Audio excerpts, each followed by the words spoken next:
लिखा हुआ था Indian robin hood has grabbed. इसका मतलब होता है कि जो भारत का रॉबिन हुड है उसको पकड़ा गया है। और ये अंग्रेज अफसर ने लिखा कि टंट्या भिल, जिसको भगवान की भांति लोग मानते हैं, भगवान से ज्यादा मानते हैं, उस टंट्या भिल को देखने के लिए करीब 5 लाख लोग जमा हुए थे कि ये टंट्या भिल है कौन। नाम बहुत सुने थे लोगों ने, लेकिन ये भगवान टंट्या भिल है कौन। उनको देखने के लिए 5 लाख लोग जमा हो गए थे। अंग्रेजों को ले जाना नहीं जम रहा था उनको साथ में। और सच्चाई ये थी कि अंग्रेजों ने नहीं पकड़ाए थे। अंग्रेजों के पास में जो मुखबिरी की गई थी, यहां के पंडों की गई थी, यहां के बनियाओं की गई थी, यहां के जमींदार और साहूकारों ने की थी। क्योंकि उस वक्त जो लड़ाई आदिवासियों की चल रही थी वो साहूकारों के खिलाफ में थी, जाति व्यवस्था के खिलाफ में थी, उच्च वर्णियों के खिलाफ में थी, और इनके साथ साथ अंग्रेजों के भी खिलाफ में हम लोग लड़ रहे थे। और सच्चाई यह है कि यहां के जो लोग आज देश की बात कर रहे हैं उस वक्त अंग्रेजों का साथ दे रहे थे। और अकेला टंट्या मामा और हमारी कौम के जो लोग थे वो खुलेआम अंग्रेजों के साथ में, उधर हथियार थे, इधर तीर धनुष से लड़ाई लड़ रहे थे हमारे लोग। बिरसा मुंडा ने वो पेपर कटिंग पढ़ी उम्र के 14 साल में कि ऐसा भगवान जिसको लोगों ने पकड़ा है, लेकिन उसको देखने के लिए, उसके दर्शन करने के लिए 5 लाख लोग आए हैं, ऐसा कोई भगवान भारत में नहीं है। 14 साल की उम्र में बिरसा मुंडा ने तय किया कि जो काम भगवान टंट्या भिल ने अधूरा रखा है उसको मैं पूरी जिंदगी भर पूरा करूंगा। ये टंट्या भिल का मकसद था, बिरसा मुंडा का मकसद। क्योंकि टंट्या मामा को पकड़ लिया गया था, उसको फांसी देने की तरफ ले जा रहे थे। बिरसा मुंडा के हाथ में कुछ नहीं, उम्र सिर्फ 14 साल। लेकिन टंट्या मामा की जब उसने पेपर में खबर पढ़ा, उस खबर से बिरसा मुंडा के दिलो दिमाग में एक बहुत बड़ी इच्छा जागृत हुई, प्रेरणा मिली कि जो काम अधूरा छोड़ के गया है भगवान ने, वो काम मैं पूरा करूंगा। तो बिरसा मुंडा के पहले भगवान की उपाधि टंट्या मामा को मिली। टंट्या मामा बिरसा मुंडा का तीसरा गुरु है। टंट्या मामा को केवल मध्य प्रदेश में ही नहीं, देश में जानते हैं। टंट्या मामा से बाबूराव शर्मा के जो बहुत बड़े क्रांतिकारी थे चंद्रपुर के, वो जुड़े हुए थे। शायद तुमको मालूम नहीं, हमारी मां बहनों को तब ब्लाउज नहीं पहनने देते थे। हमारी मां बहनों को ब्लाउज पहनने के एवज में ये लोग हमसे टैक्स लेते थे। ये हमको क्रिमिनल टाइप बोलते थे। कोई भील को मार दिए तो किसी को सजा नहीं होती थी। ये कानून हमारे खिलाफ में था। हम लोगों को गुनहगार बोलते थे, डकैत बोलते थे। ऐसा कानून भारत में किसी समाज के खिलाफ में नहीं बना जो आदिवासियों के खिलाफ में बना। ये इसलिए बना क्योंकि हम खुलेआम अपनी आजादी के लिए लड़ रहे थे, अपने जल जमीन जंगल की आजादी के लिए लड़ रहे थे, उसके अधिकारों के लिए लड़ रहे थे। बिरसा मुंडा का जो आंदोलन था वही आंदोलन टंट्या मामा का था। कुछ लोगों को मालूम ही नहीं कनेक्शन उनका क्या है, बिरसा मुंडा कौन है, टंट्या मामा कौन है। इस देश में इतने दिन 14 साल तक के हथियारबंद लड़ाई, यानी हथियारों से अंग्रेज भी लड़ रहे थे और हथियारों से टंट्या मामा भी उनके खिलाफ में लड़ रहे थे। 14 साल तक की ये लड़ाई लड़ना बोलने से मामूली बात नहीं है, ये बहुत बड़ी बात है। 14 साल तक के टंट्या मामा लड़ते रहा और ये खबर पूरे देश नहीं तो विश्व में बहुत सारे देशों को पता चल गई। जो उस वक्त पेपर निकलता था ब्रिटिश टाइम्स, वो ब्रिटिश टाइम्स भारत के सभी राज्यों में जाता था और वो अखबार ब्रिटेन में भी छपता था। वहां के लोग, ब्रिटेन के लोग टंट्या मामा को बोलते थे he is just like a god, he is a Robin Hood. Bharat में किसी क्रांतिकारी को रॉबिनहुड नहीं बोले। रॉबिनहुड का मतलब होता है लोगों का देवता, मजबूरों का देवता, जिन पर अन्याय हुआ, गरीबों का देवता। ऐसा भारत में किसी क्रांतिकारी को नहीं बोला गया जो टंट्या मामा को बोला गया। साथियों, ये देश हमारा है।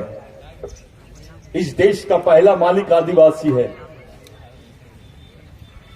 इस देश में जहां जहां आदिवासी है वहां पर उनकी जमीनें हैं और हमारा आदमी शुरू से अपने जल जमीन जंगल के लिए लड़ते रहा है। आपके पास जो भी जमीनें दिख रही ना, आज जितने आदिवासियों के पास में जमीनें हैं, ये टंट्या मामा की देन है, ये बिरसा मुंडा की देन है। अगर बिरसा मुंडा के समय 1 लाख से ज्यादा लोग मारे गए उसके आंदोलन में, जिसकी गिनती नहीं करी सरकार ने, कितने मरे ये रिकॉर्ड में आदिवासियों के बारे में लिखा नहीं जाता था, क्योंकि हमको इन लोगों ने क्रिमिनल ट्राइब बोल दिए थे। हमको स्वतंत्र सेनानी नहीं बोलते थे, हमको गुनहगार जमात बोलते थे। नौकरियों का तुमको कोई अधिकार नहीं था, पढ़ने का अधिकार नहीं था, किसी शहर में जाकर रहने का अधिकार नहीं था। हमारे लोगों को ये लोग शहर से भगाते थे। कोई आदिवासी अगर शहर में दिख गया, कोई भील आदिवासी शहर में दिख गया तो उसको मारने का ऑर्डर था। भील, बारेला, बरात, बिलाला, ये जितने लोग थे ये मरते थे उस वक्त। उनके मारने के बाद में कोई एफआईआर नहीं होती थी। ये हमारी एक कौम थी। ऐसे हमारे खिलाफ में इतना बड़ा षड्यंत्र चलता था इस देश में। ऐसा कानून किसी समाज के खिलाफ में नहीं बना जो आदिवासियों के खिलाफ में बना। वो कानून के खिलाफ में टंट्या मामा ने लड़ा, बिरसा मुंडा ने लड़ा। कोई मामूली बात नहीं थी। टंट्या मामा का नाम लेकर हम लोग उसको अगर अगरबत्ती लगा दिए, हार चढ़ा दिए, टंट्या मामा को समझना पड़ेगा कि टंट्या मामा कौन सी चीज है। हमारे समाज के लिए, आदिवासियों के लिए भगवान से बड़े नाम है ये। भगवान से भी बड़ा व्यक्ति है टंट्या मामा, क्योंकि आज जो तुम्हारे पास नौकरी है, आपके पास जो जमीन है, बदन पे कपड़े हैं, 2 वक्त की रोटी है, ये टंट्या मामा की वजह से, बिरसा मुंडा की वजह से। ये किसी शंकराचार्य ने आके नहीं दिया, किसी महाराज ने आके नहीं दिया, ये हमारे शहीदों ने दिए। क्या गरज थी टंट्या मामा को आपके लिए मरने के लिए? क्या रिश्ता था आपका? अरे टंट्या मामा को तो ये लोग 3 जिले दे रहे थे, 3 जिलों की जमीन दे रहे थे। राजाओं का राजा रहता टंट्या मामा कि भाई आप सरेंडर कर दो, लड़ाई बंद कर दो, आपको 3 जिले मुफ्त देते हैं हम। करीब करीब 1 लाख हेक्टेयर जमीन आपको देते हैं। इनाम अलग चीज थी, लेकिन सेटलमेंट में जब बात किए थे, होलकर जो साम्राज्य था यहां पर, होलकर राज्य था, उनके मार्फत इन्होंने बहुत की। 3 जिले मिल रहे थे टंट्या मामा को, नहीं लिया। मेरा समाज सबसे बड़ी चीज है मेरे लिए। मैं ये जमीन के टुकड़ों को नहीं, मुझे 3 एकड़ जमीन नहीं, मेरे समाज के हर आदमी को 3 एकड़ जमीन मिल जाएगी, उसके जिंदा रहने का सोर्स बन जाएगा, उसके जिंदा रहने का साधन बन जाएगा, तो मेरे को लगेगा कि मैंने अपने समाज के लिए कुछ किया। आज तो सग्गा भाई सग्गे भाई को जमीन नहीं देता है। जोहार दादा। सग्गा भाई तुम्हारा, अगर वो अपनी जमीन में से जमीन देने की बात आई, घर में से घर देने की बात आई, तो पीछे हट जाता है। वो काम टंट्या मामा ने किया है। ये मामूली नाम नहीं है, ये हमारे समाज के लिए भगवान से बड़ा नाम है। उस वक्त हमारे को नौकरियां नहीं मिलती थी, हमारे लोग सरकारी नौकरी में जाना चाहिए करके खुद टंट्या मामा ने बोला कि हमारे आदिवासियों को तुम पुलिस में भर्ती करो, आदिवासियों को पुलिस में भर्ती करो, आदिवासी ही टंट्या मामा को पकड़ सकते हैं। ऐसा अपने ही लोगों को टंट्या मामा ने समझा के अंग्रेजों के पास में भेजा। पहले 50 आदिवासियों को पुलिस की नौकरी मिली, फिर 100 को, और उसके बाद 1000 लोगों को पुलिस की नौकरी मिली। और वहीं से सिलसिला शुरू हुआ आदिवासियों को नौकरी मिलने का, सरकारी नौकरी मिलने का। किसने किया ये? पहले तो नौकरी का भी साधन हमारे पास नहीं था। टंट्या मामा की सोच देखो कैसी थी। खुद को पकड़ाने के लिए हम लोगों को, अपने लोगों को, मेरे समाज के लोगों को पुलिस में आप भर्ती करा दो, टंट्या मामा मिल जाएगा, ऐसा करके अपने ही बंदों को सजाकर अंग्रेजों के पास में टंट्या मामा ने भेजा था। यहां से अपने को नौकरी मिलना शुरू हुई। कुछ अधिकारियों को लगता है कि मैंने बहुत बड़ा ऑफिसर बन गया हूं, मैं कलेक्टर बन गया हूं, मिनिस्टर बन गया हूं, तहसीलदार बन गया हूं, पुलिस वाला बन गया हूं। अबे बना किसकी वजह से? समाज की वजह से, टंट्या मामा की वजह से। और उसी की सोच से बेईमानी, उसी से बेईमानी जिसने तेरे लिए, तेरे समाज के लिए अपनी जान दे दिया। टंट्या मामा को पूछा गया था कि आपकी आखिरी इच्छा क्या है फांसी के पहले?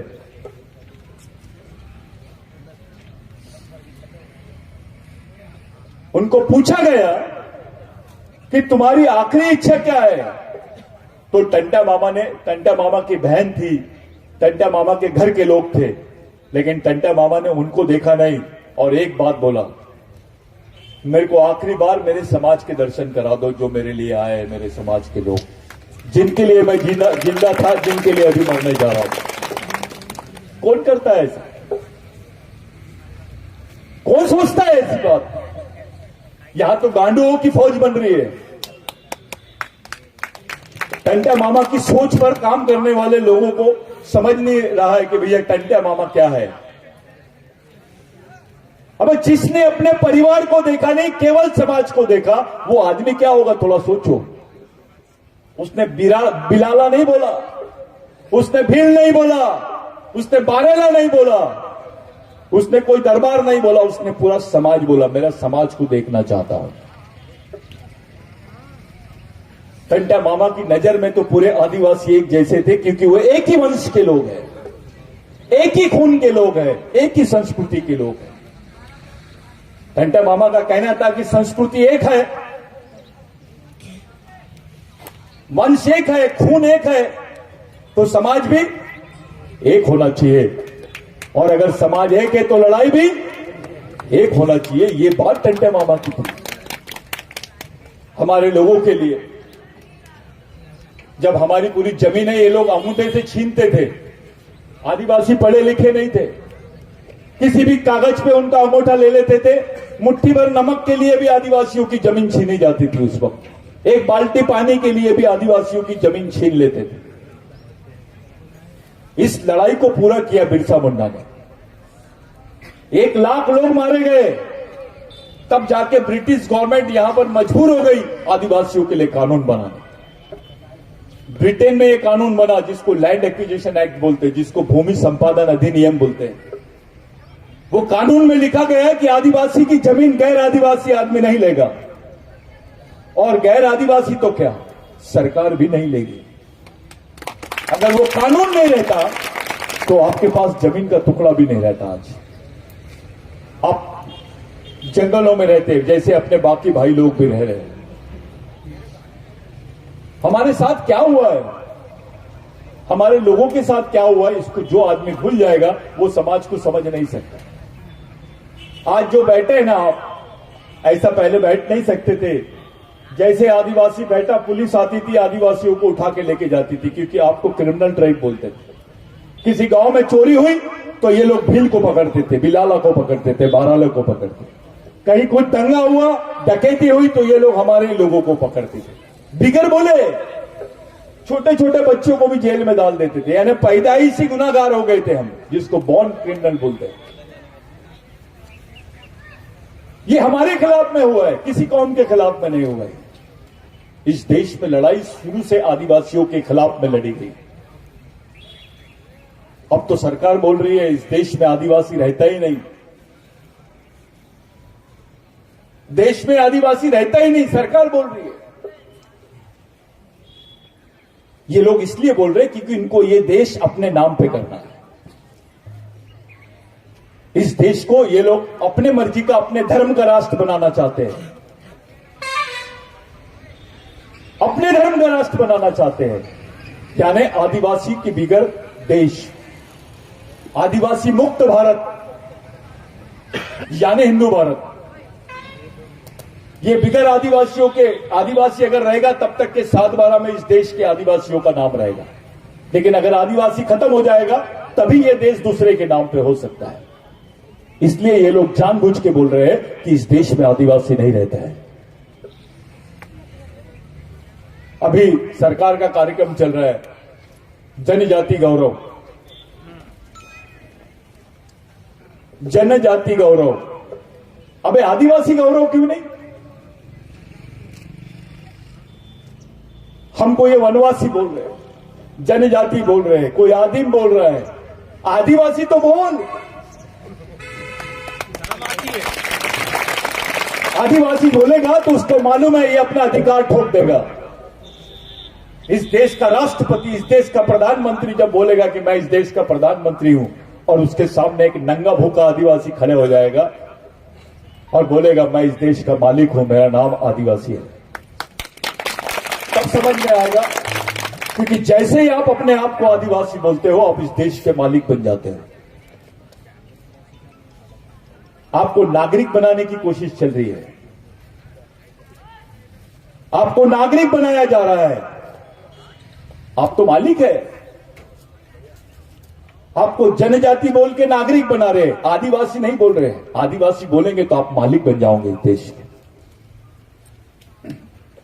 ये आंदोलन टंटा भील और बिरसा मुंडा का था।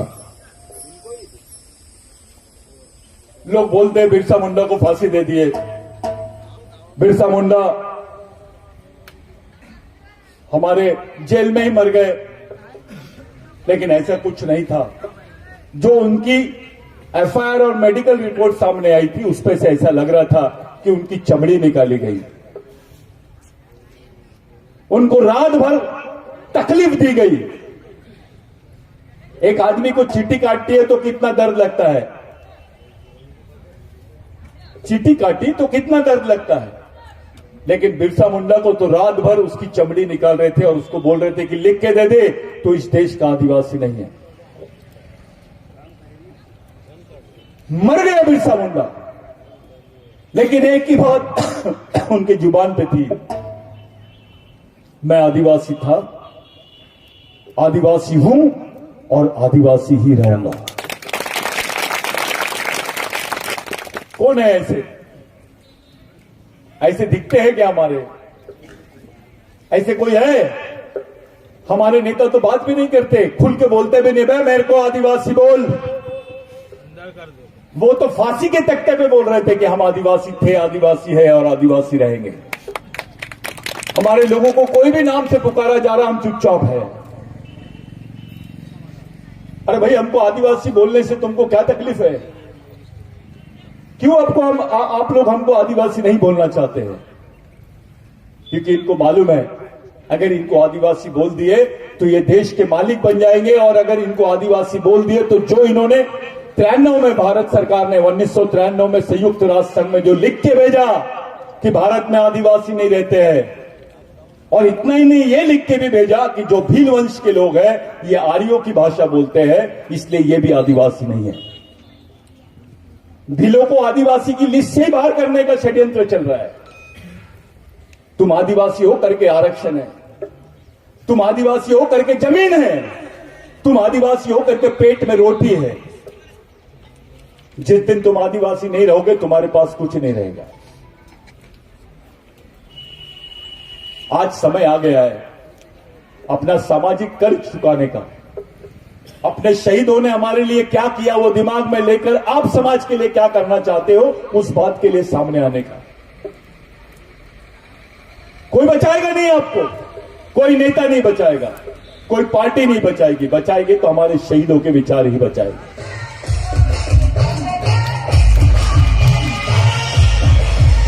तो आप लोगों से मेरी विनती है कि जो आंदोलन अभी चल रहा है उस आंदोलन को समझने की कोशिश करो।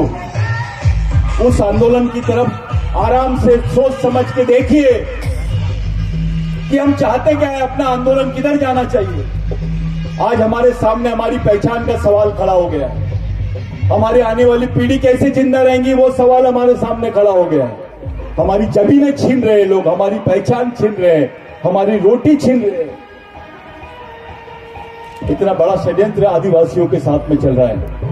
साथियों, ऐसे समय बाकी सब चीजों पे तो आप सोचते रहो, नाचते रहो, गाते रहो, मैं कुछ नहीं बोलूंगा, लेकिन लड़ाई के बारे में सोचना शुरू करो। अपनी सामाजिक एकता के बारे में सोचना शुरू करो, सामाजिक संगठन के बारे में सोचना शुरू करो। हम लोग एक कोशिश कर रहे हैं कि 1 लाख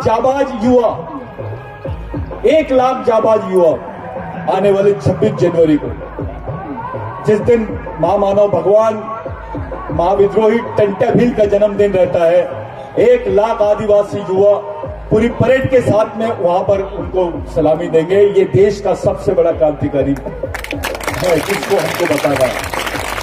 गांधी जी को ये लोग राष्ट्रपिता बोलते हैं, ये तो देश का आजा है, देश का बाप है। इस देश का सबसे बड़ा क्रांतिकारी के रूप में टंट्या मामा को हमको पेश करना है। लेकिन जो क्रांतिकारी टंट्या मामा के वंश के लोग हैं, ये ऐसे आड़े तिरछे नहीं होना, ये केवल नाचने में गुम नहीं होना, ये सीधे भोले भाले नहीं होना, दिमाग से तैयार होना, सोच से तैयार होना। नहीं तो बोलेंगे यार ये तो टंट्या मामा की औलाद है, साले चिल्लर है। इनका दिमाग एक जगह आ जाना चाहिए, देश पूरा अपने तरफ देखना चाहिए। और टंट्या मामा का नाम केवल भारत में ही नहीं तो भारत के बाहर अलग विदेशों में भी जाना चाहिए। उसके लिए काम करो। हम टंट्या मामा के मिशन को चलाना चाहते हैं। बिरसा मुंडा का आंदोलन यानी टंट्या मामा का मिशन है, राघोजी भांगरे का मिशन है, भीमा नायक का मिशन है। ये मिशन एक ही है भाई। ये जो चल रहा है बिरसा ब्रिगेड का काम और जो हमारे साथी लोग कर रहे हैं,